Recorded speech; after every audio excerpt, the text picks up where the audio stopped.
Okay. So for members at home, if you want to switch your video off so that your video will not appear on the recorded video, that would be a good idea. You should unmute if you don't want your sound to appear or to be heard on the video. But do please stay and hear Mark and see his presentation, which I thoroughly recommend. Sorry, Mark, I shall mute myself now and you can go on. Great, thank you very much. Thanks, David. And thanks everybody for being here to listen to the talk tonight, and I hope it won't disappoint. This talk really has two aims. The first one is to mark an anniversary, the 150th anniversary this month, in fact, of a great demonstration on Wanstead Flats, which was a key moment in the saving of Epping Forest and also in the wider movement to protect open spaces in this country. And secondly, is to try to offer a slightly alternative view to the prevailing story of how open spaces were rescued during Victorian times. A narrative that's focused on an urban elite of the great and the good in Parliament and the law courts, who protected these open spaces, it is said, while ordinary Londoners simply looked on. And so this is the story of those ordinary Londoners and the part they played in the preservation of open spaces and the ways that Londoners have used those green spaces, how they thought about them and how they've helped to save them from development ever since. So the usual story of the rescue of London's open spaces is told through this sort of lens of people like Octavia Hill and Sir Robert Hunter, both of whom went on to found the National Trust. They were both early members of an organisation called the Commons Preservation Society, which still exists today and is still very active. The Open Spaces Society is what it's called now. But Hunter and Hill are the kinds of people who left behind records of their work. And there were a few others like them, Lord Eversley and so on. They really focused on their own work and they didn't really look very far beyond that. I wanted to look at the story of people like this, ordinary Londoners. This is a photograph taken outside a pub in the early 1870s. People like these who had a different role to play, but nevertheless a crucially important role in the rescue of both Epping Forest and the wider open spaces of London and its surroundings.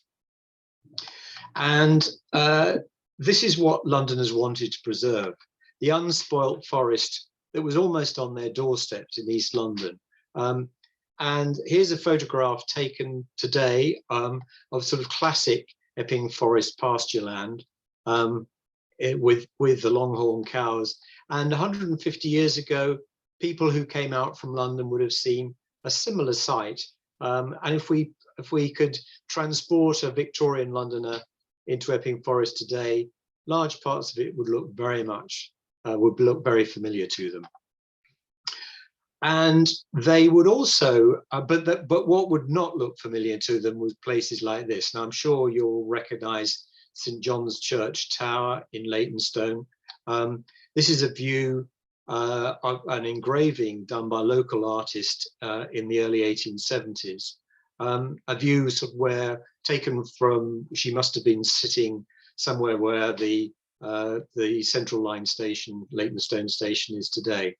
So Londoners came out to enjoy these remote rural villages as they were then, Leytonstone, Forestgate, Walthamstow, and so on, which were on the sort of southern fringe of Epping Forest.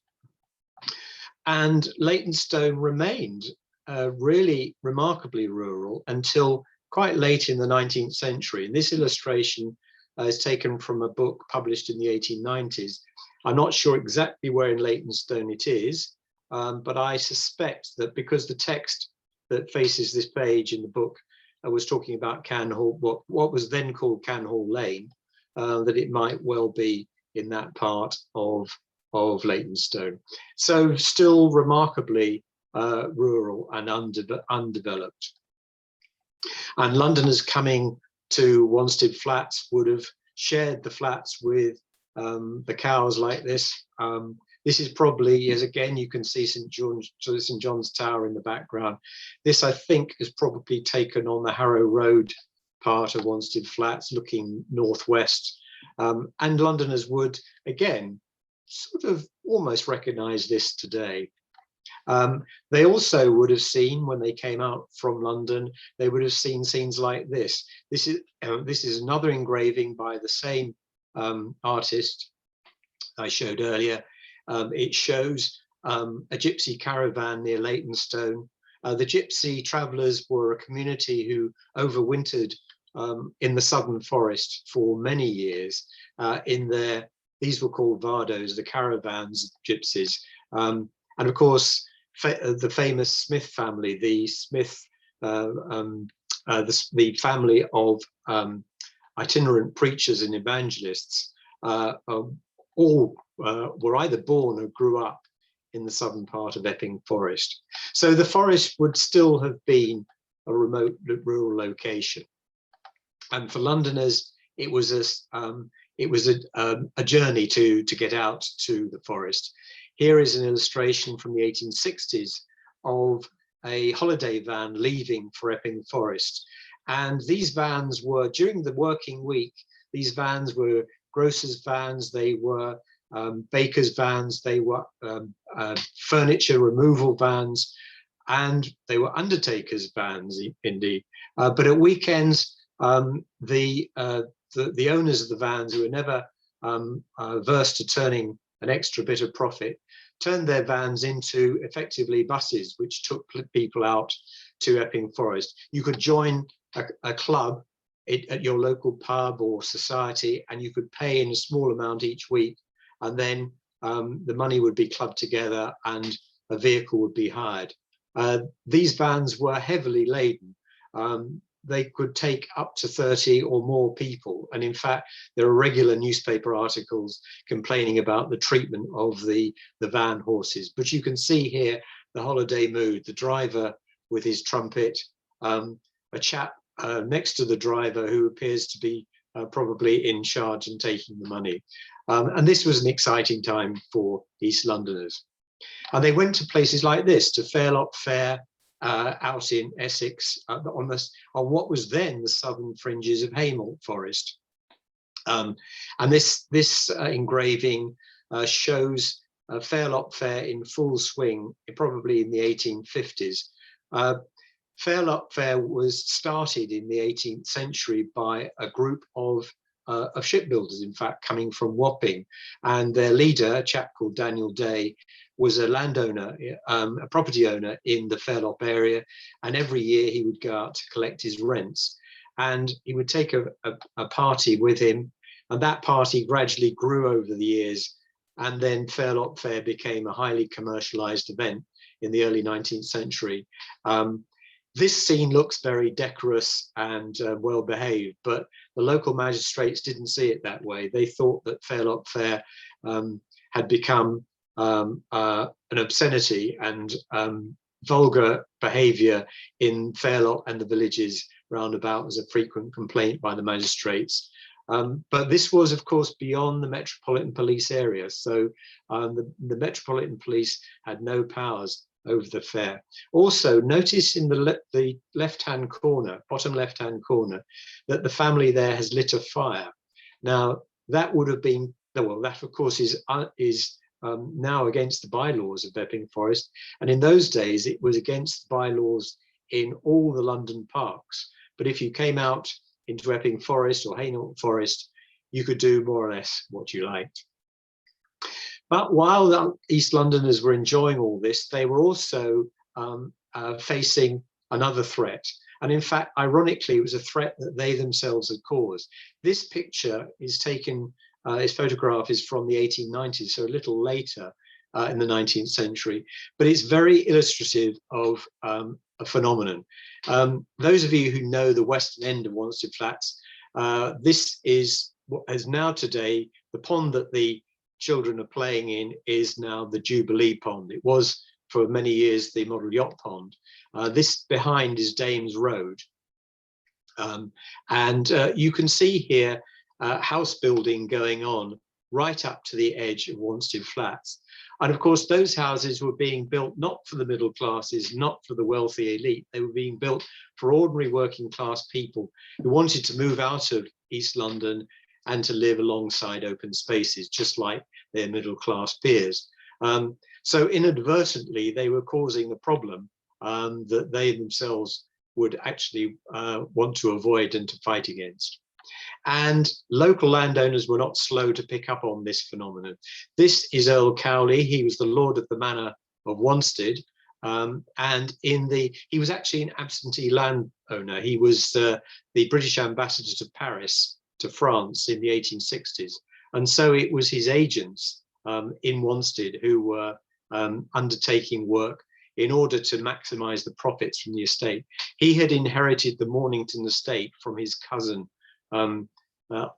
William Wellesley Pole, the notorious rake who married Catherine Tilney Long and dissipated her fortune in 10 years. And Cowley's efforts were directed towards repairing the family fortunes by extracting as much value as he possibly could out of the local estate. And one way that they were doing that was to enclose land around the Wanstead area, to fence it off and to mark it up for house building. And in the summer of 1871, this had reached such a peak that the City of London got involved. The City of London was a commoner of Epping Forest. That meant they had the right to graze cattle throughout the forest. The reason they were commoners was because they bought the City of London Cemetery in 1854 and they built the City of London Cemetery. They bought land in the forest and built the cemetery, and thereby became commoners with these rights. And but I don't think the City of London ever grazed a single cow in Epping Forest at that time. But what they were doing was using that commoners' rights to oppose the enclosure of Epping Forest, because they saw that it was a popular campaign to lead the campaign to save Epping Forest from development. So they put up these notices around Wanstead Flats and Epping Forest in the summer of 1871, telling him he'd made unlawful encroachments, in other words, put up unlawful fences, and telling him to remove them or face legal action. And ordinary Londoners likewise were seeing that Epping Forest was in danger that summer of 1871. This cartoon appeared in a popular newspaper of the day, the Penny Illustrated newspaper, read by many working class people. And it shows what they thought about what was going on. In the background, you can see the landowner instructing his woodsman here with the axe to cut down a tree entirely labeled Rights of the People. And the tree is about to topple onto a picnic party enjoying Epping Forest. In the background, you can see that already a fence has been put up around part of the forest.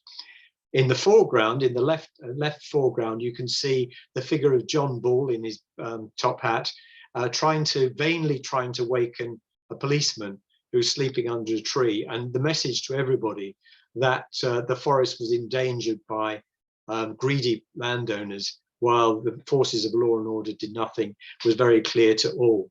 So in the summer of 1871, protest meetings were held across East London,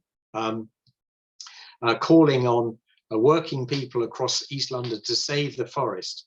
And those meetings were all directed with one aim, which was to encourage people to come to a great open air meeting on Wanstead Flats on the 8th of July, 1871, 150 years ago this month. On Wanstead Flats, at the southern side, you can see it says opposite Chestnut Walk, Chestnut wrongly spelt. Chestnut Walk is now a road called Chestnut Avenue. It still exists.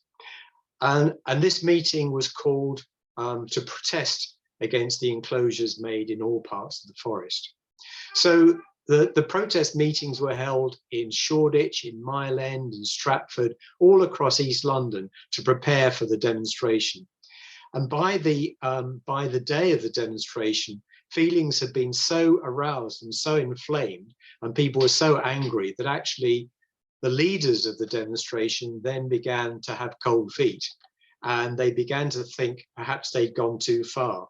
So they put up these posters on the roads leading to Wanstead Flats on that day, and saying it's absolutely necessary that the public should refrain from any act of violence, by which of course they meant the breaking of the fences on Wanstead Flats.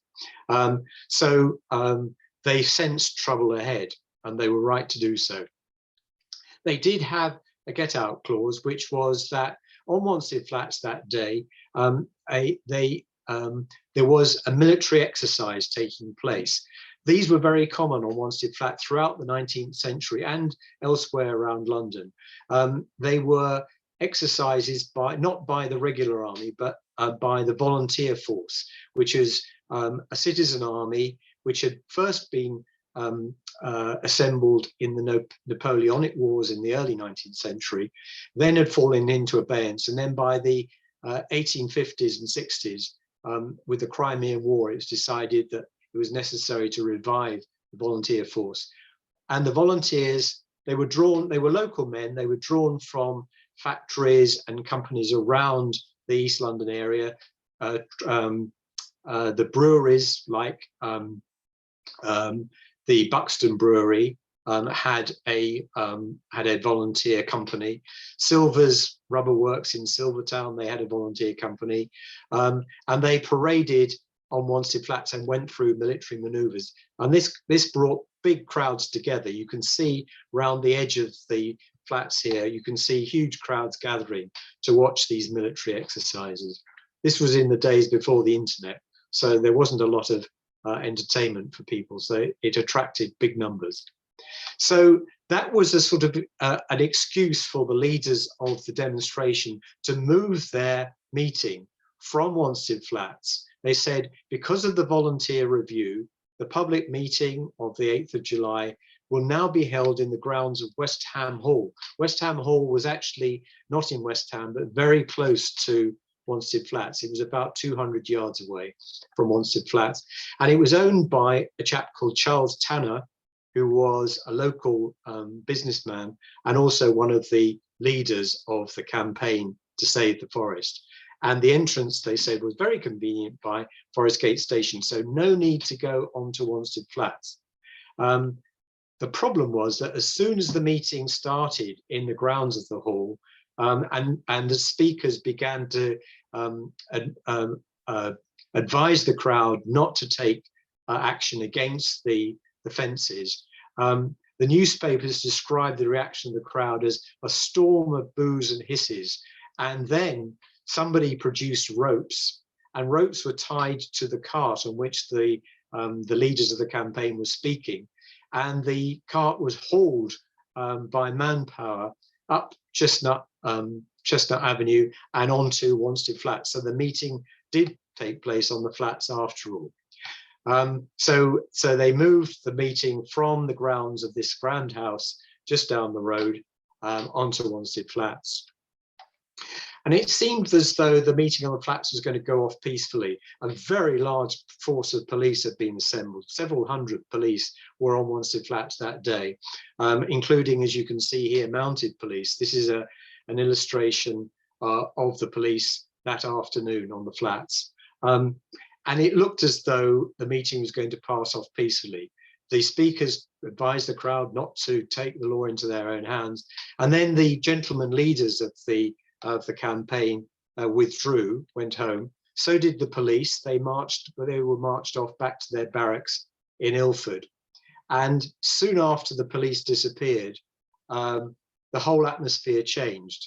And it was said that it started with somebody sitting on one of the enclosure fences, one of the hated fences, and his pal trying to pull him off. And in their horseplay, the fence rail broke. And at that moment, Hundreds of people appeared out of the pubs, there were several pubs around Wanstead Flats at that time, and took hold of the fences and smashed hundreds of yards of fencing around the flats. The police were sent for to come rushing back. The mounted police arrived first, and they tried to chase down the demonstrators but failed miserably. They managed one arrest of a furniture maker from Spitalfields, and despite the crowd's attempts to rescue him, they managed to hold on to him and take him off to Ilford Jail. Of course, predictably, the newspapers the next day and in the following weeks were very hostile to the crowd. They said they'd undermined the cause of the preservation of the forest by their actions. But a month later, Parliament rushed through the first of a series of acts to save Epping Forest. The first Epping Forest Act was passed just 4 weeks after the demonstration, and it's hard to believe that it wasn't the result of the concern in Parliament about the actions of people if no action was taken against the landowners. But it was still a hard road to fight throughout the 1870s, and a new campaigning organisation emerged from the meeting on Wanstead Flats that day called the Forest Fund, and they used all kinds of actually very modern campaigning techniques, including petitioning Parliament. They held public meetings, and in the 1874 general election, as you can see here, they put advertisements in the local East London newspapers asking people only to vote for candidates who would preserve all the open spaces around London, and especially keep Epping Forest for the people. And this is signed, you can see, by W.G. Smith, William George Shakespeare Smith, the indefatigable honorary secretary of the Forest Fund, who lived in Forest Gate. And he was one of the moving spirits behind the campaign to save the forest in the 1870s. And in the 1874 general election, the electors responded. In Hackney, this man, Henry Fawcett on the left, was re-elected with a huge majority. Sorry, he was elected, he was not re-elected. And he was elected there because he was seen as a major campaigner, probably the leading campaigner for Epping Forest and open spaces in Parliament at the time. Incidentally, the Fawcett family, of course, became famous for the Millicent Fawcett suffragists, I should say, later on. So it was quite a reform-minded family. On the other hand, in Tower Hamlets, this man, the Honourable A.S. Ayrton, Acton Smee Ayrton, they all had wonderful names then. Acton Ayrton was not only the MP, one of the MPs for Tower Hamlets, each constituency had 2 MPs. He was also a minister, a government minister, who was responsible actually for the legislation to protect open spaces. And he was felt to be very lukewarm. In fact, he said, it's not Parliament's job to do this work. And he was therefore blamed for the fact that Epping Forest remained in danger during the 1870s. And he was heavily defeated in Tower Hamlets in 1874. He paid the price for not supporting Epping Forest by sacrificing his seat. And in fact, he was defeated by a Conservative, the first Conservative MP to be elected in East London. Incidentally, Fawcett is wearing dark glasses in this photograph. He was blinded in a hunting accident in his late 20s, and he was known as the blind MP, but it didn't stop him being extremely active in Parliament. So the Epping Forest Act of 1878, this is the key phrase. The Conservators, that's the City of London Corporation, shall at all times keep Epping Forest as an open space for the recreation and enjoyment of the public. Now this is the first recognition of the legal right of the general public to use private land for leisure. And this has been described as revolutionary. It wasn't only saving Epping Forest. This was the first time in English law that this right had been recognized, not just for local people, but for anybody to come and use private land like Epping Forest, because it was private land, it was all privately owned, as an open space for leisure. So this is a key moment in the history of the preservation of our open spaces. And the great ecologist and environmental historian Oliver Rackham has described this, the Epping Forest campaign, as the origin of the modern British environmental conservation movement. So the forest remained open, and it was open, as the newspapers said, to all classes, from the gentry in their carriages. Here's a carriage in Fairmead in the central part of the forest in the 1890s, and also to ordinary people like these cyclists on the road from Wanstead Flats. Wanstead Flats is to the south of this photograph. In fact, you can still stand more or less in the same spot today and look south and see these trees, now mature trees. Of course, the traffic is rather heavier on that road now than it was then. But notice the cyclists, the forest was wonderful for cycling. And in Forest Gate, actually, Forest Gate became a sort of centre for cycle manufacture and for cycling clubs because of the proximity to the forest. And you can see it was not just men, but also women who took up cycling with the invention of the safety bicycle. The City of London, as conservators of the forest, had a very mixed attitude. In some parts of the forest, they maintained the natural aspect, which was their duty in the Epping Forest Act. But in other parts, like here on Wanstead Flats, the southern corner of Wanstead Flats near to Forest Gate, this is the Joseph Fry Memorial Fountain. But you can see that they sort of park what somebody called in the 19th century rather critically parkifying open space. So they'd turned it into a sort of parkland. So for a while, the southern part of the forest was quite developed as a sort of park. And this avenue of trees became known as the promenade. And it was known for Sunday evening parading by local couples who would stroll up and down the avenues. This was known as the promenade in polite terms. Other people called it the monkey parade, which was less polite. This I Didn't Want to Do It is a reference to the big hit of 1913. Was a song called I Didn't Want to Do It, but I suspect there may be a slight double entendre in that somewhere. It wasn't just Wanstead Flats that was developed for the people of London. The tramways, the development of trams, cheap form of transport, enabled people to come to other parts of the southern forest, like here, this is Whipps Cross, near the Hollow Ponds, probably in the 1920s, I should think that was taken, and to enjoy the southern part of Epping Forest. And I've included this photograph. I think this is a great photo, and it shows the opening of the Lido at Whipps Cross in, I think, and there may be people here to correct me, I think it was 1937.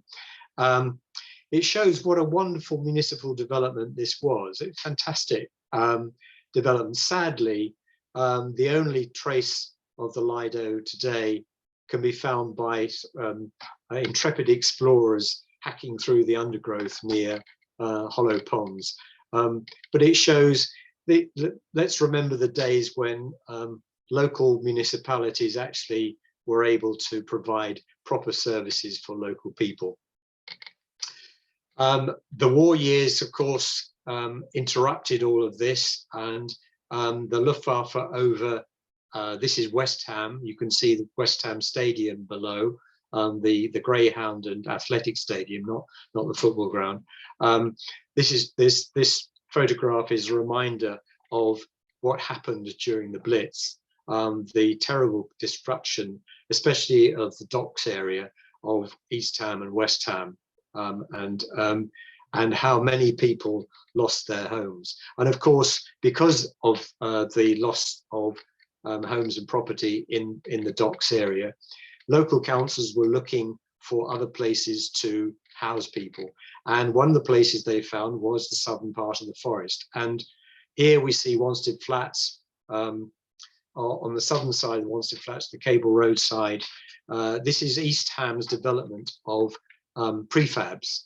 And you can see that why these were much loved by East Londoners who moved into them.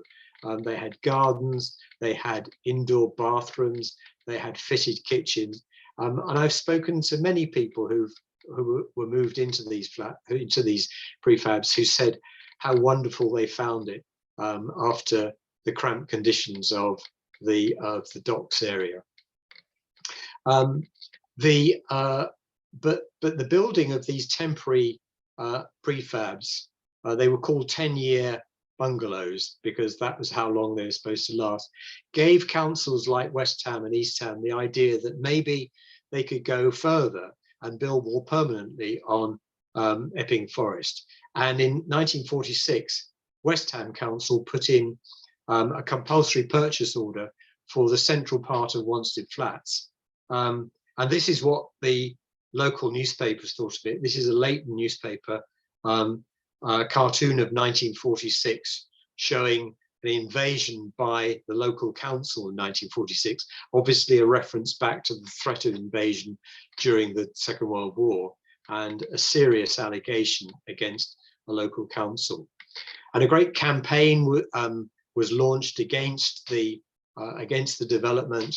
And this campaign really locally run from Wanstead, but actually became a national campaign,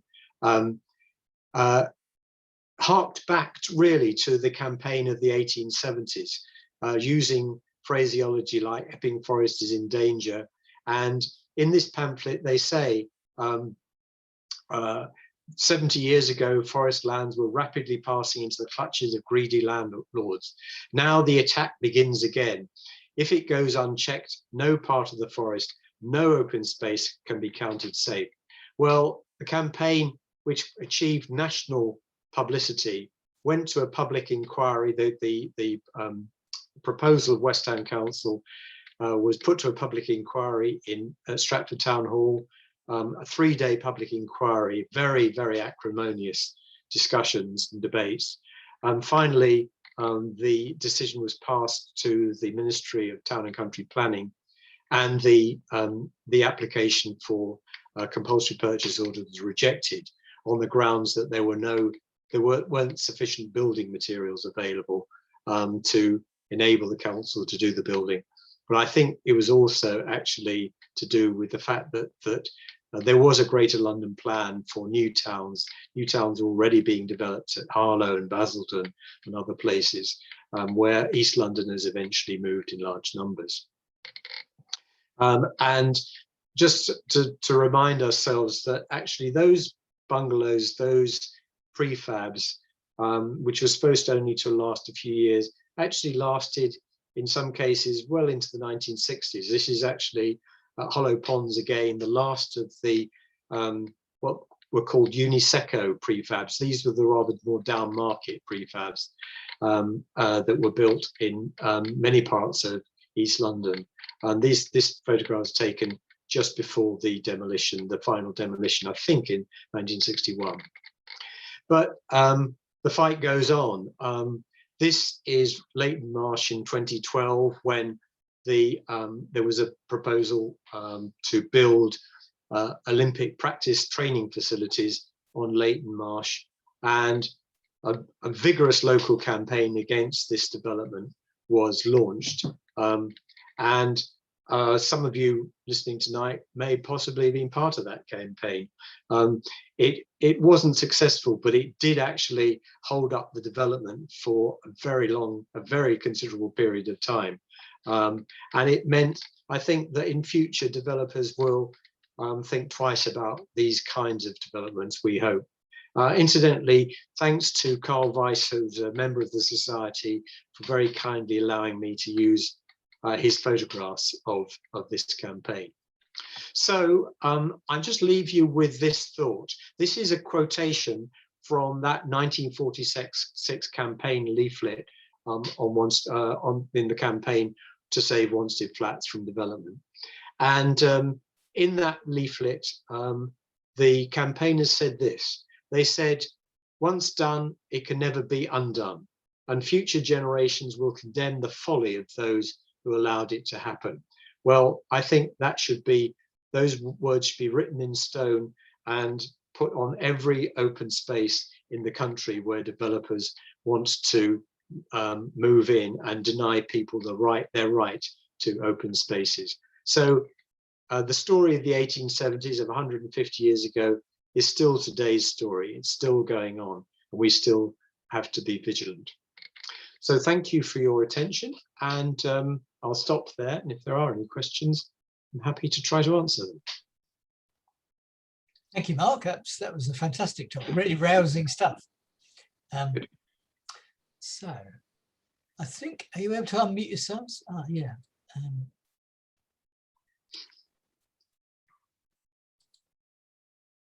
Okay.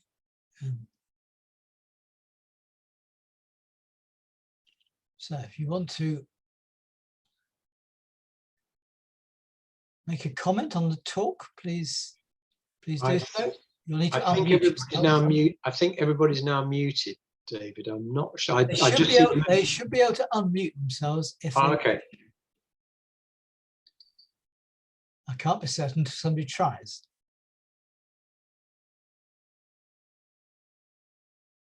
You're shaking your head, Gail. Are you trying and not succeeding? Yeah, right. Okay.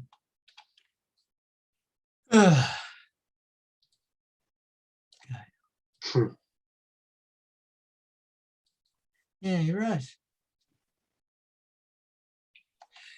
I might go one by one.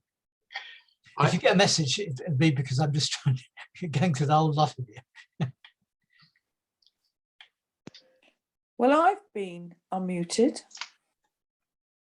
Yes, yes, I managed to do it. And some people seem to need to be unmuted, and some people don't. I've got a question now that I've managed to unmute myself. Yeah. I'm particularly interested in Hainault Forest, which was pretty much wiped off the map in the 1850s. Why do you think there was no large-scale public protest against that? That's a very interesting question. Thanks, Alan. I think there was, and in fact, in my book, I think this is probably, I think the destruction of Hainault Forest, which was very shocking. I mean, it was Hainault. I won't get into the technicalities of why Hainault was so vulnerable, but actually, it was the Crown actually that sold off the land in Hainault Forest, and in 6 weeks, literally 6 weeks, the trees were uprooted, and they used steam plows to plow the roots out, and they laid out farms in 6 weeks, and those farms within a few years became housing estates. And I think the reason, there was actually quite an outcry in the newspapers at the time, and I think that was the moment at which Londoners really began to realise how vulnerable their open spaces were. Charles Dickens wrote a stirring piece in his magazine Household Words about the destruction of Hainault Forest, and I think it took a while to get going, but I think that was the origin for many people of their concerns. And after that, questions began to be raised in Parliament. It was quite hard to get a local campaign going, I think, because Hainault was somewhat more remote from London than Epping Forest. Epping Forest was the place, well, actually, it wasn't even Epping Forest, it was actually the southern part, it was our part of Epping Forest that East Londoners used to head to.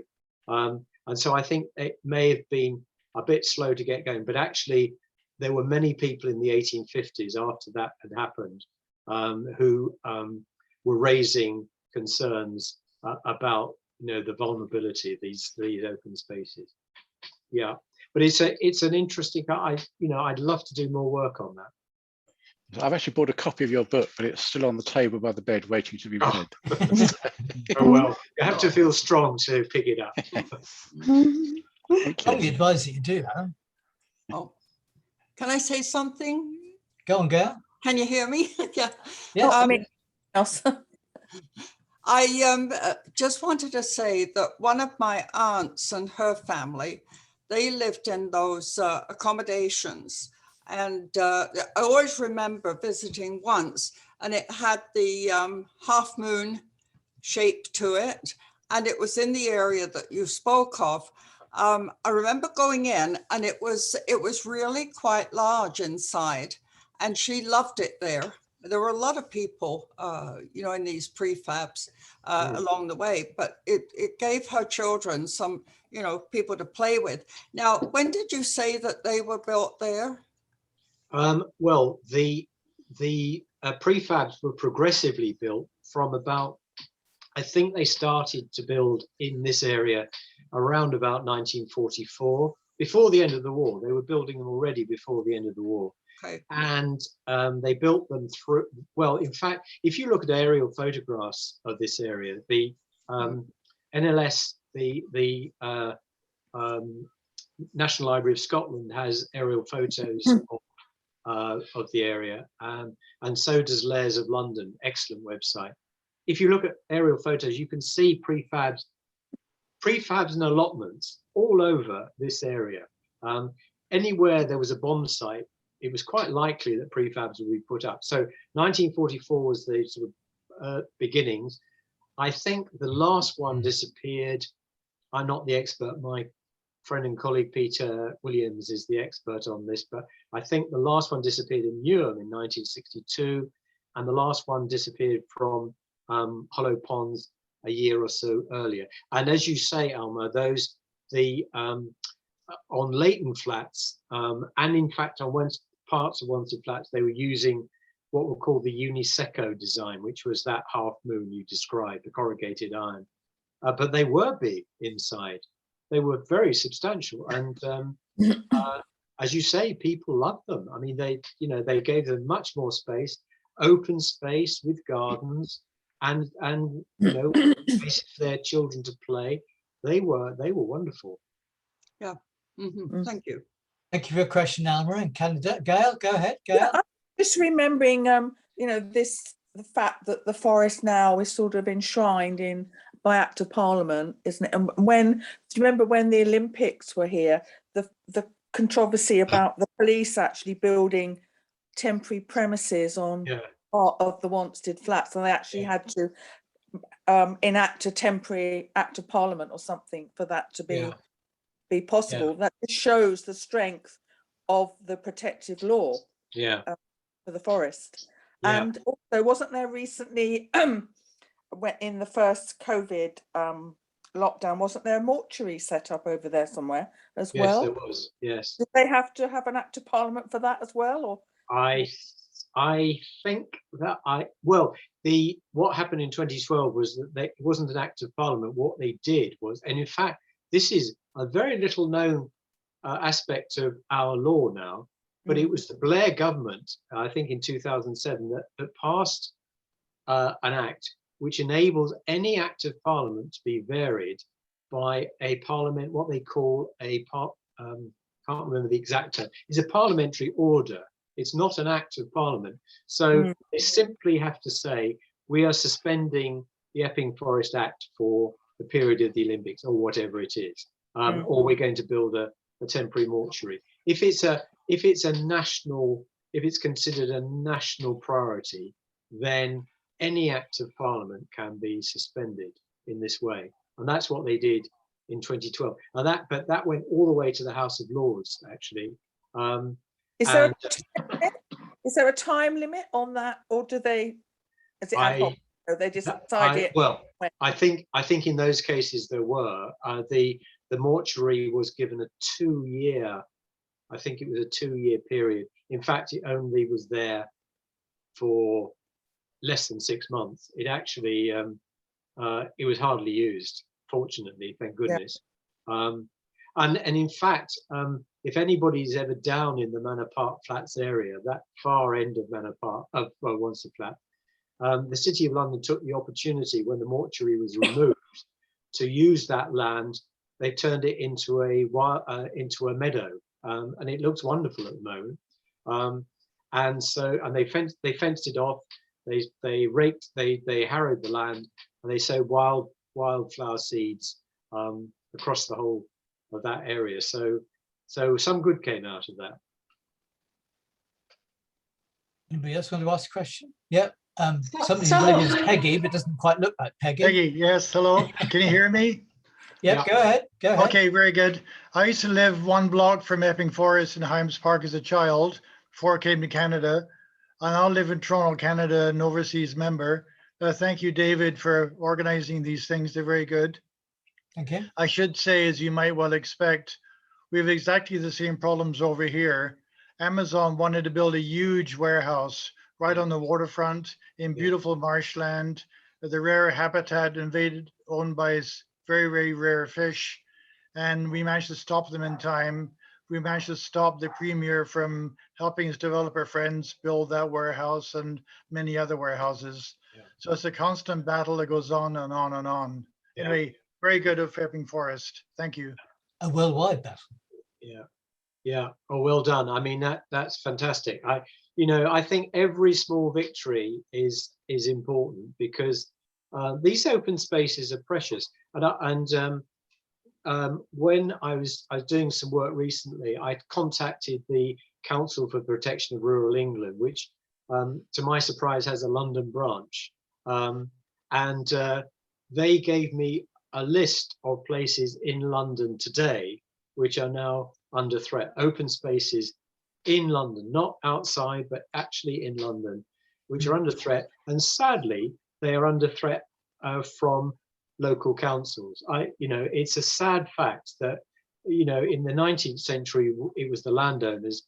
In the 21st century, it's often, local authorities who should be the stewards and protectors of this land that we have to be fighting. It's shocking. I think Paul Warner wants to say something as well as you. Do you know? We managed to get hold of the list of sponsors of the Premier. I was trying to speak. Political donations, and we found that they were donating $100,000, £50,000, which would give them the right to have dinner with him and convince him to sell the land to them for expressways and warehouses and subdivisions. And it's just a matter of who can make the most donations to the government. Yeah, I'm sure the same in England. Yeah, let's let Paul in before he explains. This parliamentary order thing seems quite worrying. Is this a bit like a statutory instrument or something like that, where the minister draws something up and they leave it in the House of Commons library, and it's up to MP to object or something like that, and if you don't, it goes through? Is this how it works? What is this? What's this system? I suspect it does. I'm not a parliamentary expert, and I think it's only. I mean, given that it hasn't been used very, very often, I think it's probably used in extreme circumstances. And I think that the understanding is that it could only be used for a national priority like the Olympics, or like the necessity to build an emergency mortuary because of a viral pandemic. So I think it's a rarely used instrument, but nevertheless, it can be used. But I think what's encouraging is the fact that local campaigners will, when they're aroused, will get going. In fact, in 2012, I think the Metropolitan Police thought there was no problem in building their briefing centre on Wanstead Flats. Nobody would object. In fact, there was a huge local campaign against it, but again, the upside of it was that the Metropolitan Police paid the City of London £170,000 for the privilege of using part of Wanstead Flats, and that money was put into refurbishing the Jubilee Pond, which incidentally, again, if you're down the Wanstead Flats direction, do go and have a look at it. It looks fabulous this summer. Look at, with all the rain, it's looking really good. Does look good. Oh, Hi. Minna, go on. On a slightly wider scale, do you think there is any hope that down here in England we might obtain the right to roam, such as exists in Scotland? Yeah. Well, I would say don't hold your breath. I mean, I just think Scotland is so far ahead on that kind of legislation, and Scotland has a completely different attitude towards land. I mean, it's sort of, in England it seems that privacy will always trump everything else,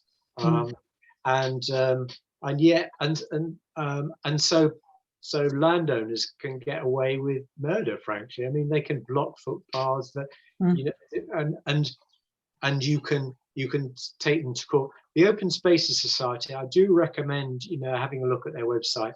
They do fantastic work in legal challenges against people who try to block paths and try to fence off commons, and they're constantly fighting legal battles. So but I think I just feel that we're sort of always on the back foot, it seems, in England. It's a shame, and it's because these spaces, we should be regarding these as the most precious thing we have, really. And there's so yes, so I think a short answer is I would hope so. I very much hope so, but I think it's a long, hard road, literally and metaphorically. Okay, I guess the number of boxes on my screen seems to be reducing. So I'm pleased we had a number of people from the other side of the Atlantic with us during the talk. Mark? Oh, yeah. Come in, Toronto. Come in, Toronto. Yes, Toronto, yes. Yeah, me too. No, go ahead, Toronto. You speak. Hello. Have another question. No? Oh, no, perhaps not. Okay, well, you'll have to protest wildly, I think. Otherwise, I will thank Mark for his fantastic talk, wave his great book at the screen. It all looks very weird, actually, with my artificial screen. That's right. Oh, dear. That's made me feel quite unwell. But anyway, I do recommend Mark's book, which has got a whole side of the background of protest about open spaces, which Mark has covered insofar as it's affected our particular area. But there's an awful lot, and you see it as this part of this one wider movement.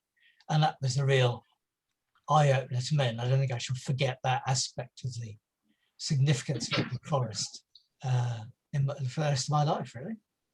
So, anyone to add anything? No? Right.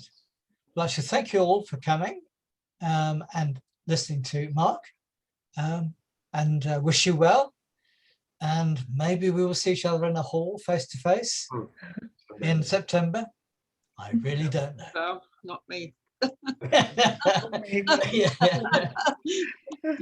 Yeah, some like to spend that those will have to take international flights to do so, which perhaps could be forgiven.